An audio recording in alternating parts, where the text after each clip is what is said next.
ഇന്ന് ദിലീപ് ലാൽ ജോസ് കൂട്ടുകെട്ടിൽ പുറത്തിറങ്ങിയ സൂപ്പർ ഹിറ്റ് ചിത്രം ചന്ദ്രൻ ഉദിക്കുന്ന ദിക്കിൽ മനോഹരമായ ഒരു പാട്ടുണ്ട്. അതിൻ്റെ കഥയാണ് പറയാൻ പോകുന്നത്. മിടുക്കി പെൺകുട്ടി എന്ന അർത്ഥം വരുന്ന വരികൾ എസ് രമേശൻ നായർക്ക് എങ്ങനെയാണ് കിട്ടിയത്? കാണാം ഈ ഹിറ്റ് ഗാനത്തിൻ്റെ പാട്ടുവഴി.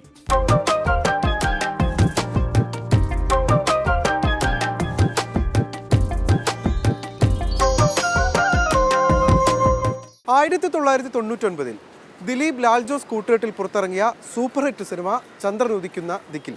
കന്നഡ പശ്ചാത്തലത്തിലൊക്കെയുള്ളൊരു സിനിമയാണ്. അതുകൊണ്ട് തന്നെ കന്നഡ നന്നായിട്ട് അറിയാവുന്ന ഒരാളെ അസിസ്റ്റൻ്റായി കിട്ടിയാൽ നന്നായിരിക്കുമെന്ന് ലാൽ ജോസ് ബാബു ജനാർദ്ദനെ അറിയിച്ചു.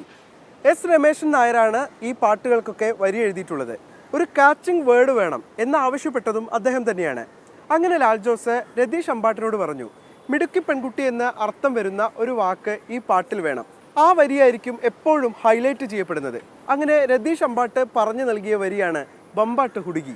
അതായത് മിടുക്കി പെൺകുട്ടി എന്നാണ് അർത്ഥം വരുന്നത്. മിടുക്കി പെൺകുട്ടി എന്നുള്ളതിന് കന്നഡയിൽ എന്താ പറയുക എന്ന് ചോദിച്ചപ്പോൾ രതീഷാണ് ബമ്പട്ട് ഹുടുഗി എന്ന് ഉള്ള വാക്ക് തന്നത്. അങ്ങനെ ഞാനത് വിദ്യാസാഗറിനോടും രമേശൻ നായർ സാറിനോടും പറഞ്ഞു. അങ്ങനെയാണ് ആ പാട്ടിൽ ഈ തേയ്ന്ന് തുടങ്ങുകയും അതിൻ്റെ ഇടയിൽ ബമ്പട്ട് ഹുടുഗി എന്നുള്ള ആ വാക്കുകൾ വരുന്നത്. ബമ്പാട്ട് ഹുടുഗിയുടെ കാര്യം പറഞ്ഞപ്പോൾ സംഗീത സംവിധായകൻ വിദ്യാസാഗറിനും ഏറെ ഇഷ്ടപ്പെട്ടു. അങ്ങനെ പിറന്ന പാട്ടാണ് മലയാളികൾ പിന്നീട് കേട്ടാസ്വദിച്ച ചന്ദ്രൻ ഉദിക്കുന്ന ദിക്കിലെ ബമ്പാട്ട് ഹുടുഗി. പാട്ടുകൾ ചിത്രീകരിക്കാനുള്ള ലാൽ ജോസിൻ്റെ പ്രത്യേക കഴിവ് അത് എടുത്തു പറയേണ്ടതില്ലല്ലോ. നിരവധി ചിത്രങ്ങളിലൂടെ അദ്ദേഹം അത് തെളിയിച്ചിട്ടുള്ളതാണ്. കേരളീയ തനിമ വിളിച്ചോതുന്ന നിരവധി ദൃശ്യങ്ങൾ ഈ ചിത്രത്തിലും കാണാൻ കഴിഞ്ഞു. പാട്ടുവഴി ഇനി നാളെ.